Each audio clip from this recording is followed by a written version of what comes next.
인사하시죠. 부활의 기쁨으로 승리하시기 바랍니다.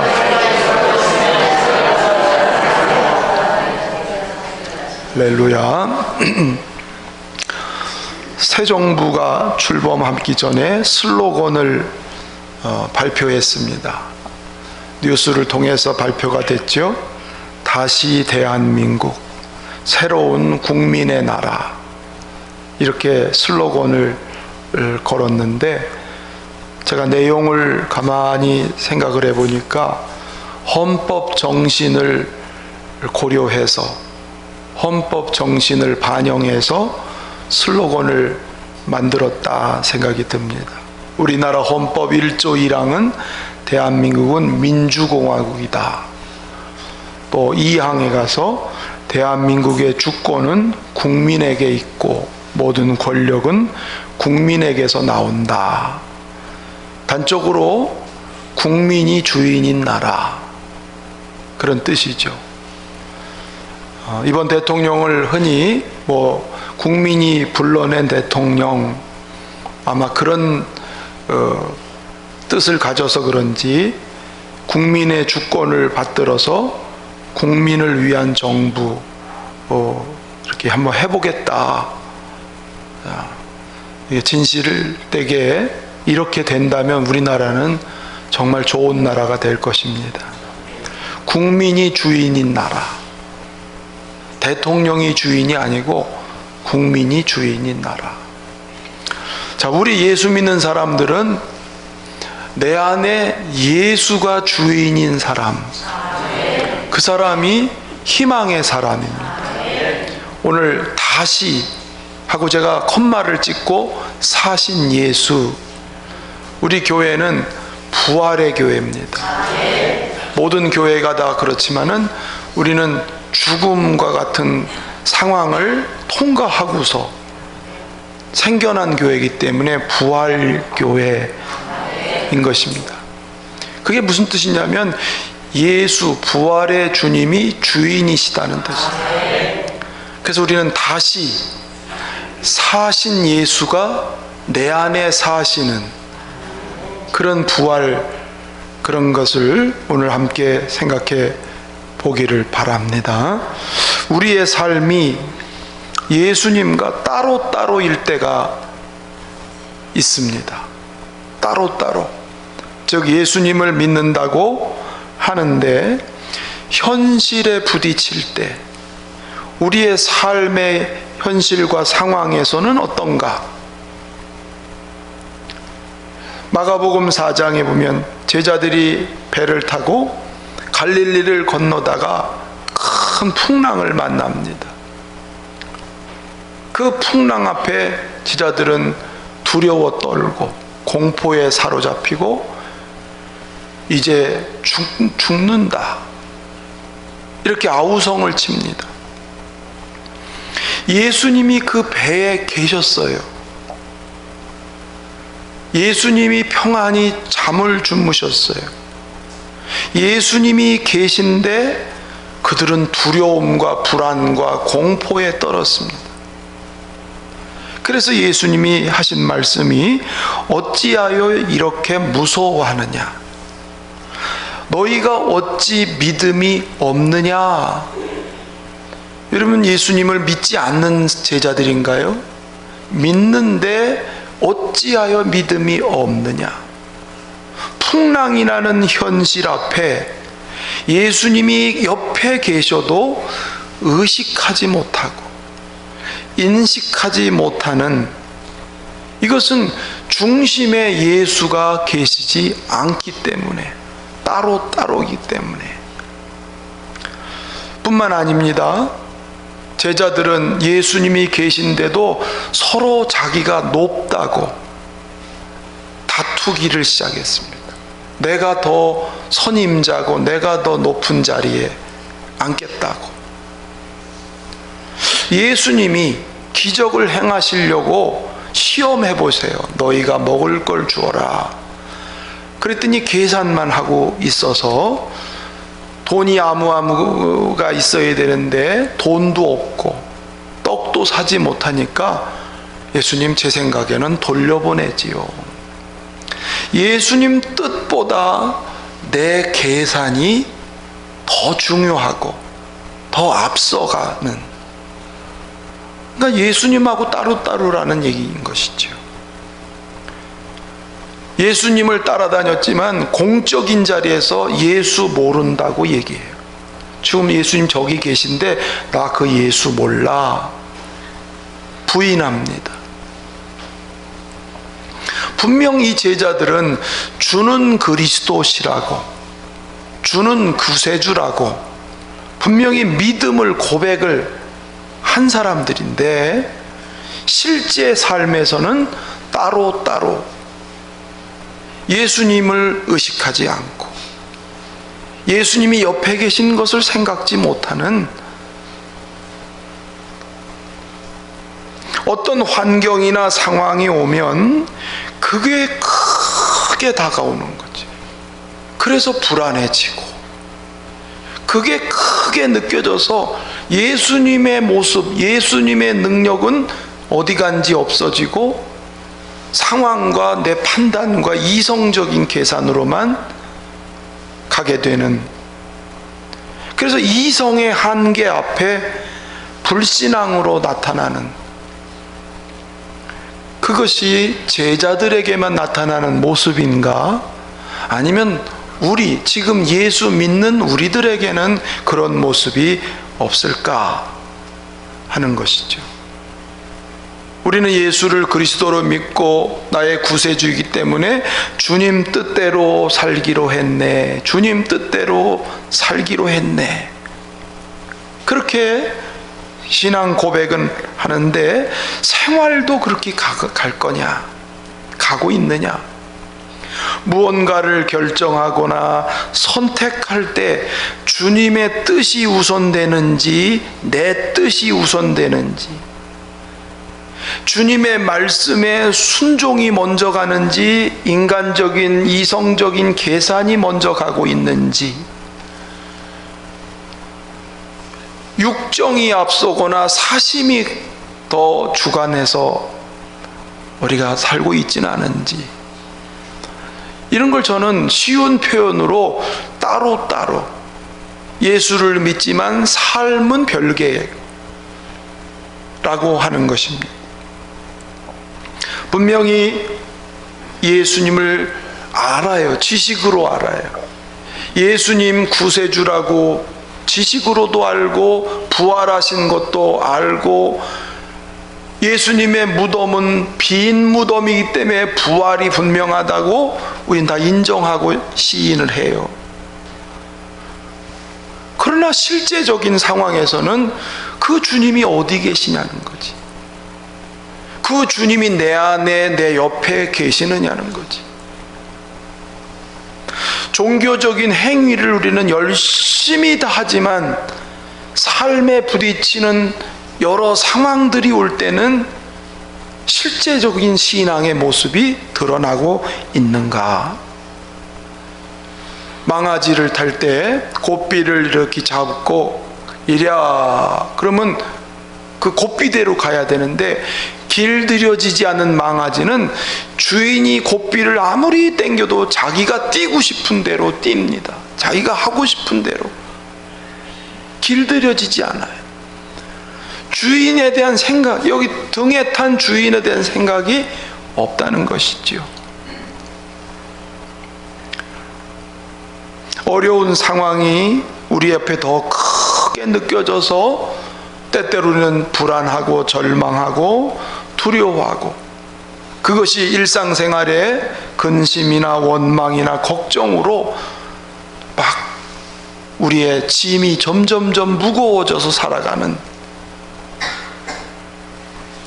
그런 신앙의 현주소를 보면서 우리가 생각하는, 과연 예수님이 나에게 어떤 분이신가? 여러분, 우리가 겪는 문제들, 또 어려운 상황들 다 크고 다 어려운 일이죠. 마음이 조일 때는 참 갈 바를 모를 때가 많아요.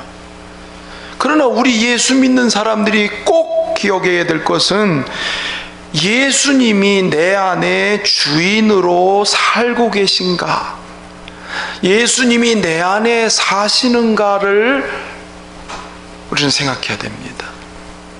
할렐루야. 새 정부가 다시 대한민국 새로운 국민의 나라, 이런 슬로건 저는 굉장히 의미 있게 쳐다봤어요. 그동안 정부마다 슬로건이 다 있는데 이 슬로건이 굉장히 와닿았어요. 주인인 국민의 뜻을 외면한 사람이 지도자가 되면 독재를 합니다. 불법을 저지르고도 아니라고 합니다. 나라가 참 혼란에 빠집니다. 보통 상식적인 데서 벗어나면 나라의 방향이 안 잡힙니다. 민생은 파탄으로 갈 수밖에 없는 것이지요. 헌법 정신대로 국민이 주인의 자리에 있게 되면 나라는 공의로워질 수밖에 없어요. 정의를 따라가게 되게 되어 있습니다. 그러면 나라는 당연히 안정이 찾아오겠고 나라가 질서가 분명히 잡혀질 겁니다. 주인이 주인의 자리에 있는 게 그렇게 중요하다는 것이죠. 또 어떤 주인이냐가 그렇게 중요하다는 것이죠. 그래서 대한민국의 헌법 정신대로 국민이 주인의 자리에 제대로 서서 국민의 뜻을 잘 헤아리는 지도자들이 나온다면 우리나라는 희망을 나타낼 수 있을 것입니다. 군대에 갔다 온 분들이 하는 말이죠. 내무반의 반장이 누구냐가 중요하다. 내무반 반장이 아주 성격이 좀 까닥스럽고 참 소위 못되고 사나우면 내무반이 항상 긴장하고 항상 얼어붙고 오늘은 무슨 또 벌을 받나, 빠따를 몇 대를 맞아야 되나 늘 긴장하고 눈치 보고 막 이러고 있어요. 그런데 그 내무반장이 제대하고 나가면 새 반장이 딱 들어올 거 아니에요? 그러면 내무반이 이제 또 분위기가 또 싹 달라져. 좋은 내무반장이 또 들어오면 분위기가 확 달라지는 거죠. 누가 주인의 자리에 있는가? 여러분, 내 안에 누가 주인이 되어야 하는가? 내 인생이니까 내가 주인이다. 그러면 우리는 보십시오. 내 욕심대로 사는 거예요. 내 계산대로만 사는 거예요. 내 것이 모든 게 중심이 되니까 다른 사람하고 조화를 못 이루어요. 다투고 시비가 생기고 나보다 못한 사람한테는 내가 우월해져야 되고 교만해지게 되고 자존심을 나타내야 되고. 여러분, 내가 내 인생의 주인이 되면 좋을 것 같지만 늘 불안한 거예요. 내가 나를 책임져야 되니까 늘 걱정해야 되는 거예요. 그러니 불행해질 수밖에 없는 것이지요. 여러분, 내 인생을 주인이 바뀌어지는 게 참 중요합니다. 우리가 정말 복되게 살려면, 행복한 인생이 되고 희망의 인생이 되려면 내가 나의 주인이 아니고 주님이 내 안에 주인 되셔야. 할렐루야. 그렇습니다. 근데 사람은요, 아무리 반성을 하고 아무리 교육을 하고 아무리 수양을 쌓아도 사람이 잠깐일 뿐이지 바뀌지 않아요. 사람처럼 안 바뀌는 게 없어요. 못 바꾸는 게 없어요. 진짜 안 바뀌어집니다.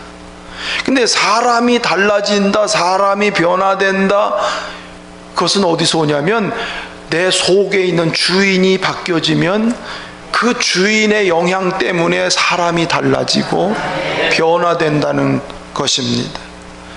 여러분, 마귀에게 속아서 야, 네 인생은 네가 주인이야, 너도 하나님처럼 돼, 네 마음대로 살아, 네 자유를 누려, 왜 자꾸 매여서 살아? 마귀는 자꾸 우리를 속여서 내 인생의 주인을 내가 되라고 하면서 결국은 내 안에 있는 욕심대로 돈이 우상이 되고 세상 권력이, 세상 쾌락이, 세상 것을 우상시하면서 살도록 네 인생의 주인은 너라고. 그래서 하나님을 밀어내게 만들고 하나님의 뜻을 거부하게 만드는, 그게 사단에게서 온 것인데 사람들은 그게 마치 자기를 되찾은 것처럼, 인간은 하나님에 의해 만들어진 존재이기 때문에 그 하나님이 주인 될 때 평안이 있고 안정이 있고 가치가 아름답게 만들어진다고 하는 거예요. 하나님을 밀어냈던 이 죄인된 우리 때문에 하나님이 자기 아들을 세상에 육체로 오시게 하셔서 저와 여러분의 죄 때문에 십자가에 대신 희생의 제물이 되어주시고, 그리고 우리를 의롭다고 확증하기 위해서 사흘 만에 부활하셨어요. 그분만이 생명이에요. 그분만이 영원하신 분이에요. 그분이 내 안에 계시는 것이 인생의 승리고 행복이고 평안이라고 하는 걸 믿으시길 바랍니다. 고 이어령 박사가 짧게 한 말 가운데 인생은 40부터다 라고 하는 말은 틀렸다 이렇게 했어요. 그럼 인생은 몇 살부터예요? 60부터? 그것도 틀렸어요. 여러분, 인생은 언제부터? 그럴 줄 알았어요. 그것도 아니에요. 인생은 언제부터?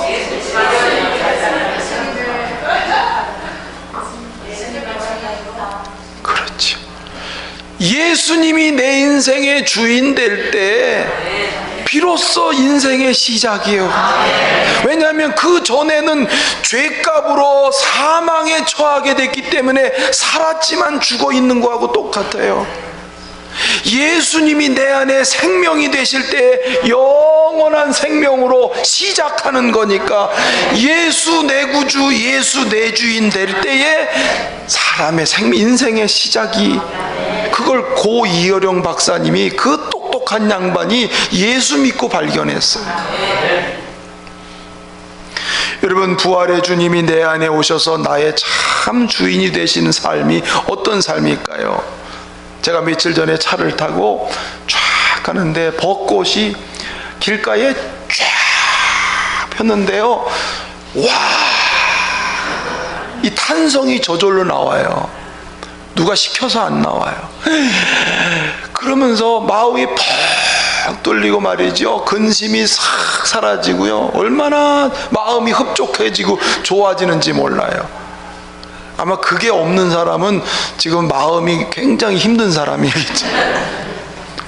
여러분, 아름다운 꽃을 볼 때에 마음이 환해진다라고 할 때에, 하물며 죽으시고 부활하신 생명의 빛이신 주님이 내 중심에 오시면 빛이 들어오니까 어두움은 쫓겨나잖아요. 불안하고 두렵고 슬프고 우울하고 절망적이고 근심 걱정에 쌓여있는 우리의 심령이 빛이신 주님이 들어오는 순간 어두움은 사라지기 시작한다, 그 말. 그게 주님을 내 중심에 모셨을 때, 주인으로 모셨을 때 나타나는 현상인 거예요. 내가 죄값으로 사망에 처했던 나를 용서하시고 나에게 영원한 생명을 보장하신 완전하신 그 주님이 내 안에 있을 때 얼마나 기쁘고 즐겁고 행복할까요?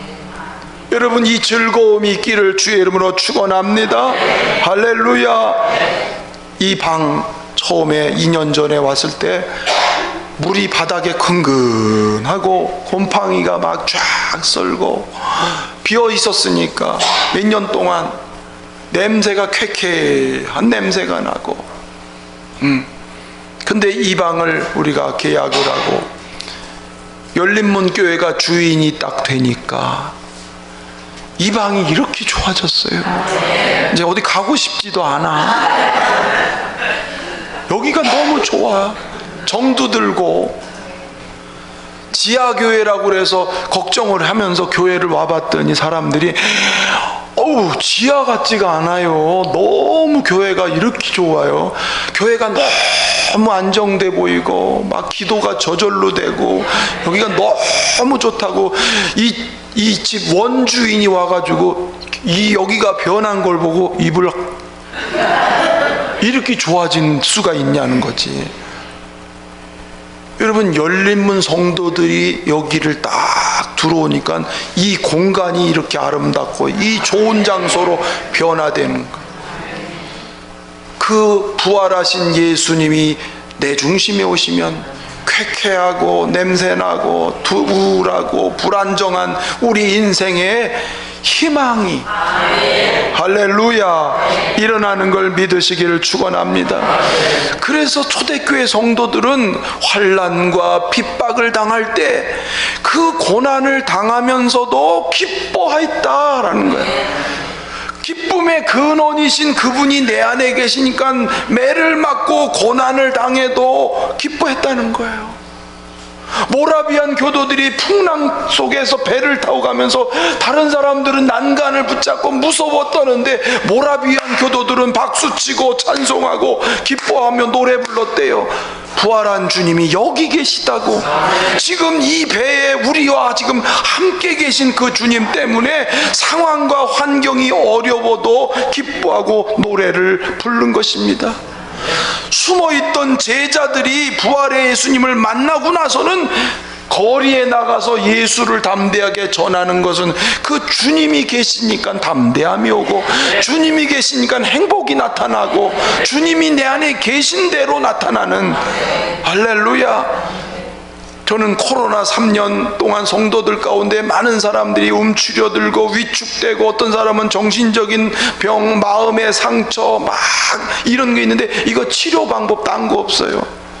백신을 맞고 뭔 아무리 치료를 해도 부활의 주님, 그 주님 내 안에 모시면 그 주님으로 인하여 나를 누르고 있던 모든 것들이 떠나가고 새로운 기쁨과 희망의 인생 될 것을 분명히 믿습니다.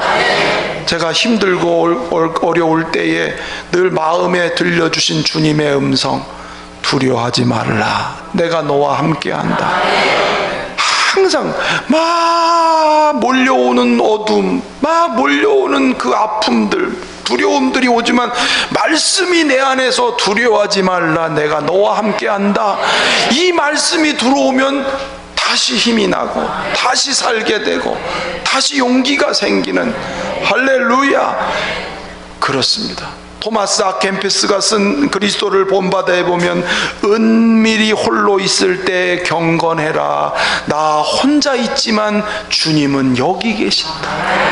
그게 진짜 경건이라는 거예요. 아무도 보는 사람이 없을 때 자기 자신을 경건하게 지키는 사람이 그게 진짜 경건이라는 거예요. 주님이 내 안에 계시고 내 안에 사시는 자에게 이런 경건이 이루어지는 걸 믿습니다. 그렇다면 내 안에 예수님이 이렇게 주인 되시려면 내가 죽어야 됩니다. 주님이 죽으셨기에 부활이 있는 거예요. 죽은 척 했기 때문이 아니고 죽으셨기 때문에 완전한 부활이 일어났어요. 할렐루야. 내 안에 예수가 주인 되셔서 사시려면 내가 죽어야 비로소 주님이 내 안에 나를 다스릴 수가 있어요. 어떻게 죽습니까? 오늘 읽은 갈라디아 2장 20절 한번 읽어보실까요? 앞에만 읽습니다. 시작. 내가 그리스도와 함께 십자가에 못 박혔나니. 여기 내가는 누굴까요? 내가가 누굴까요? 바울 사도예요. 여러분, 바울이 못 박혔습니까? 예수님이 못 박혔습니까? 예수님이 못 박혔는데 바울은 내가 그리스도와 함께 못 박혔다 인정합니다. 왜? 여러분, 예수님이 십자가에 달려 죽으신 것은 내 죄 때문이라는 걸 믿습니까? 내 죄를 위해서 대신 죽으신 걸 믿습니까? 그러니까 주님의 죽으심은 곧 나의 죽음이다 이 말이죠. 사형 선고 받은 우리가 이미 예수님이 당하신 것 때문에 우리는 죽은 바와 마찬가지야. 그래서 어떻게 죽냐? 예수의 죽으심을 나의 죽음으로 인정하는 것, 예수의 죽으심이 내 죽음이라고 입으로 시인하고 입으로 선포하고 그렇게 늘 생각하고 사는 것이 내가 죽는 것입니다. 자꾸 죽는 거예요. 성질 날 때도 나는 죽었어, 슬플 때도 나는 죽었어, 괴로울 때도 나는 죽었어. 야, 죽은 게 뭘 알아? 죽은 게 죽었으니까. 그렇게 되면 주님이 내 안에 오셔서 슬프고 두렵고 불안하고 염려했던 것들이 내 안에 계신 그분으로 인하여 나를 일으켜서 새로운 삶을 살게. 따라합시다. 나는 그리스도와 함께 죽었다. 죽은 걸 믿습니까? 여러분, 똘감이 있지요. 똘감. 이거는 먹지를 못하는 거예요. 여러분, 이거를 잘라가지고 참감나무에다 젖을 딱 붙이면요, 여기에서 좋은 감나무, 나를 죽여서 예수께 젖붙이는, 내가 죽고 예수께 젖붙여서 예수의 생명으로 내가 다시 사는 것. 할렐루야. 그렇습니다. 한동대학을 창시했던 고 김영길 박사님이 처음에 세울 때 고난이 많은, 기독교 대학을 세우느라고 모함, 음모, 그래서 막 검찰에 고발되고 재판을 받고 아무 혐의도 없는데, 예? 얼마나 고되고 힘든 때를 보냈는지 몰라요.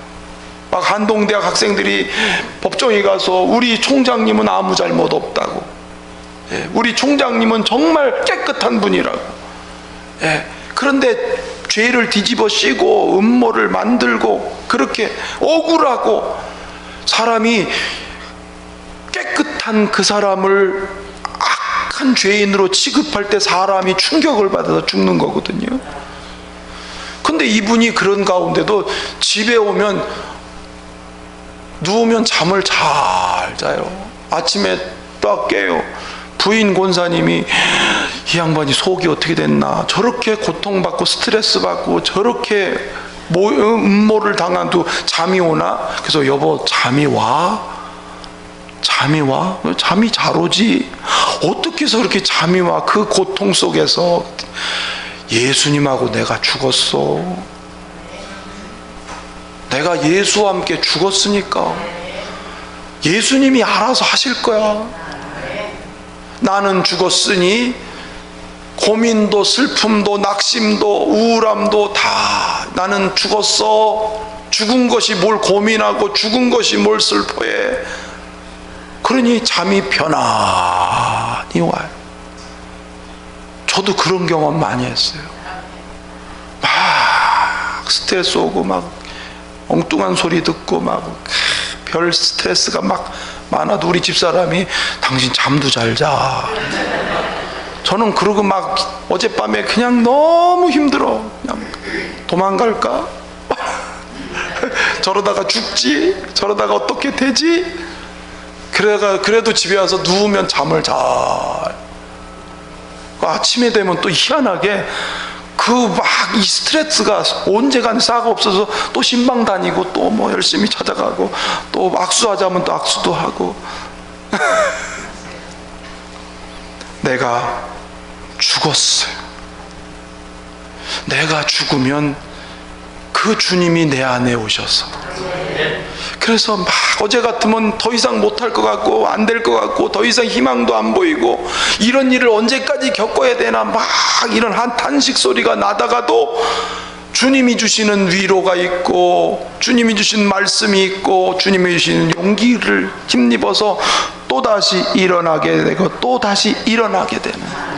갈라디아 20장 20절 보니까요, 다시 한번 보시면 중간에 보니까 그런즉 보세요. 내가 못 바뀌었나니 그런즉 이제는 내가 사는 것이 아니요 오직 내 안에 그리스도께서 사시는 것이라. 나는 죽었으니 이제는 내 안에 그리스도께서 사신다. 이걸 시인해야 돼요. 인정해야 돼요. 그게 십자가의 비밀이에요. 주님이 죽었지만 내가 죽은 거하고 똑같아요. 내가 죽었으니 부활하신 주님이 내 안에 사시는 거예요. 이제 내가 사는 건 내 힘으로 내 의지로 내 노력만으로 사는 게 아니라 그분, 부활하신 그분으로 내가 살아가는. 할렐루야. 그렇습니다. 그러니까 예수님은 편안하게 잠도 주무시고 많은 성도들이 고난과 핍박을 당할 때 기뻐할 수 있고, 예, 정말 힘들고 어려울 때는 여러분 사람 별 생각이 다 드는 거예요. 근데 그때 나는 죽었어. 자존심도 못 박았다. 화나는 것도 못 박았다. 우울한 것도 나는 죽었는데 뭐 누가 미워 죽겠어. 나는 죽었는데 뭐 자꾸 나를 못 박는 거예요. 그리고 주님이 내 안에 사십시오. 주님이 나를 통치하십시오. 자꾸 인정하고 시인하고 그리고 주님을 받아들이고 주님을 쳐다보고, 그때 우리는 다시 사는 역사가 일어나요. 그래서 예수의 죽음을 나의 죽음으로 받고 경험하니까 제자들이 바뀌어서 다투던 그들이 서로 사랑하고, 예, 욕심내던 그들이 이제는 십자가 지려고 그러고, 예, 할렐루야.